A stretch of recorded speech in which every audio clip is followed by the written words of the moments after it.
Hello guys, welcome to our channel. तो आज हम बात करेंगे पंजाबी मूवी के बारे में।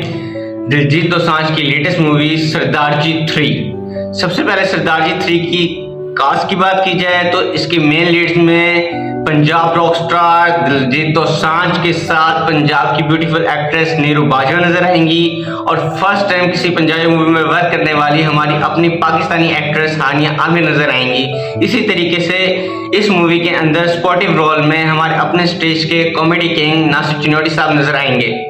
सबसे पहले इसकी स्टोरी की बात की जाए तो स्टोरी से पहले मैं आपसे बात करना चाहूंगा इस मूवी के जेनर के बारे में। मैं आपको बताता हूँ इस मूवी के जेनर के बारे में बात की जाए तो इस मूवी का जेनर बेसिक करता है हॉरर कॉमेडी पर। सही है, इसके अंदर आपको दिलजीत पाजी एज अ गोस्ट हंटर नजर आएंगे और इसी तरीके के साथ आपको इसमें हमारी अपनी मेन पाकिस्तानी एक्ट्रेस हानिया आमिर भी एक गोस्ट हंटर के रूप में नजर आएंगी। चलिए कहानी की शुरुआत करते हैं। सबसे पहले कहानी शुरू होती है दिलजीत दोसांझ से। दिलजीत दोसांझ इसमें एक गोस्ट हंटर होते हैं जो कि अपने पास काफी सारी चुड़ैलों को पकड़ के रखते हैं।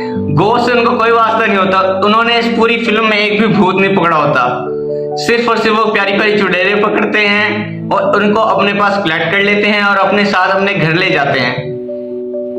इसी तरीके से मूवी स्टार्ट होती है। तो बाद में इस टाइम पे दिलजीत दोसांझ इसमें पैसे नहीं कमा रहा होता, लेकिन उसको पता चलता है, एक चुड़ैल उसको सजेशन देती है कि क्यों ना हम ऑनलाइन वर्क करते हैं, अपनी इंस्टाग्राम की आईडी बनाते हैं, अपनी एडवर्टाइजमेंट करते हैं जिससे हम भी पैसे कमाएंगे तो हमारी जरूरियात पूरी होंगी। जब वो उसका इंस्टाग्राम पे अकाउंट बनाने लगते हैं तो उस टाइम उनको पता चलता है कि जग्गी द गोस्ट हंटर के नाम से ऑलरेडी इनकी एक आईडी बनी हुई है, इनका नाम को यूज कर रहा है। तो जब जाके इनको पता लगता है कि वो जो गोस्ट हंटर इनका नाम यूज कर रहा होता है वो और कोई नहीं हानिया आमिर होती है, जो इनको वैसे तो अपना उस्ताद जी कहते हैं लेकिन इनका नाम यूज करके काफी पैसे बटोर रही होती है।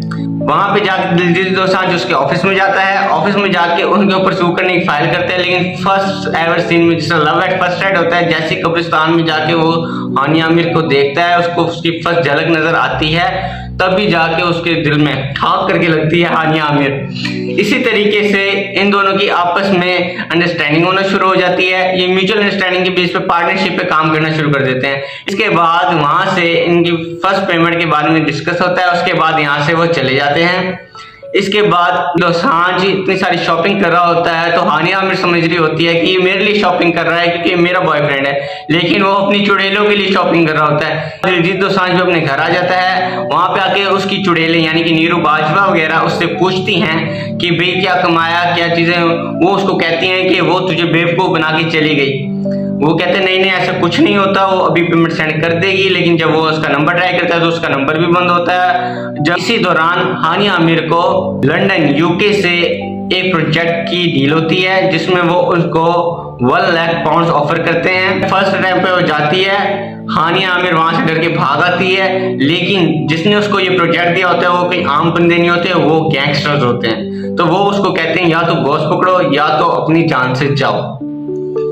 ऑन द स्पॉट पहले हाथ बचने के लिए तो हानिया आमिर पैसे बढ़ाने की बात करती है। वो सीधा 1 लाख पाउंड से 1 मिलियन पाउंड पे चली जाती है। वो समझती है कि ये पैसे नहीं देंगे, चलो मेरी जान छुट जाएगी। लेकिन जेके द गैंगस्टर उसको फौरन ही हाँ कर देता है, पैसे देने के लिए रजामंद हो जाता है।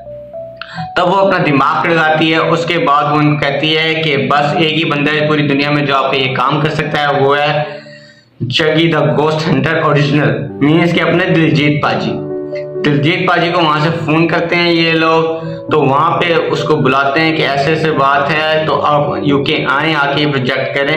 हानिया आमिर उसको किसी तरीके से कन्विंस करती है, लेकिन नीरू बाजवा उसकी जो पिंकी यानी कि हेड ऑफ चुड़ैल होती है वो उसको ऐसे नहीं जाने देती। वो कहती है मैं भी आपके साथ चलूंगी।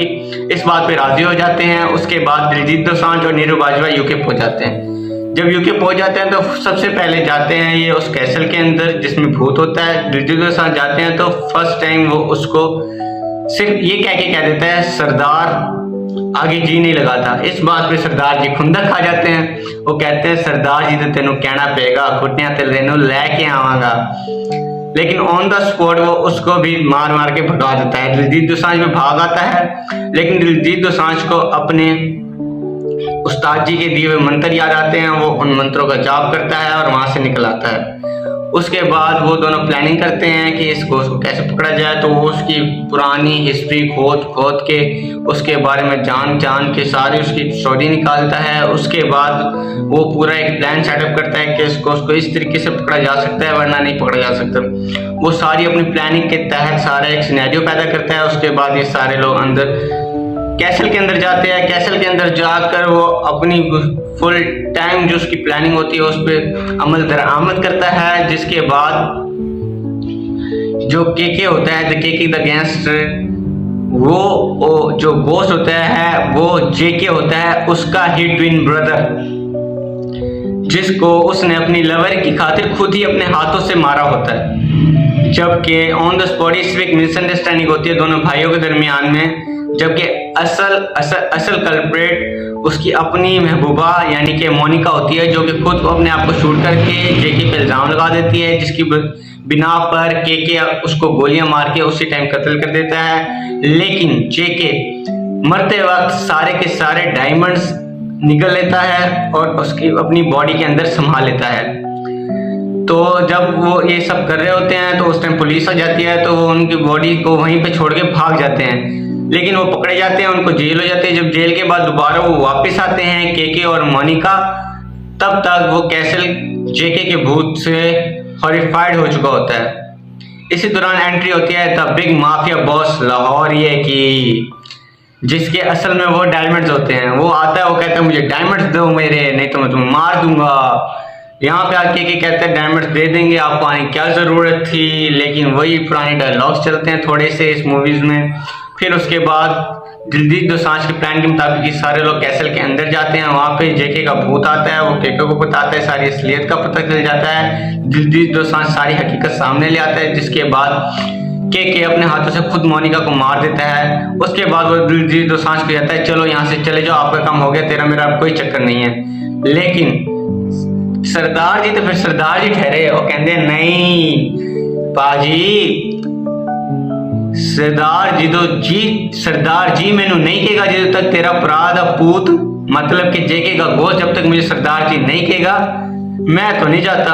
इनकी आपस में फाइट होती है, क्लैश होता है। उसके बाद हानिया आमिर और नीरू बाजवा इसकी दिलजीत दोसांझ की हेल्प करती हैं इसको हराने में। On the spot other hand एक साइड पे ये इस तरीके से हरा नहीं सकते, तो उसकी बॉडी को ढूंढते हैं, आइडेंटिफाइड करते हैं और उसके बाद उसको मुक्ति दिलाते हैं। जिस तरह के इनके कल्चर में है कि उसको आग लगा के मुक्ति दिलाते हैं, तो उसकी बॉडी को आग लगाने लगते हैं। ऑन द स्पॉट जेके का भूत आके दिलजीत दोसांझ की पिटाई करता है, सही करके पिटाई करता है।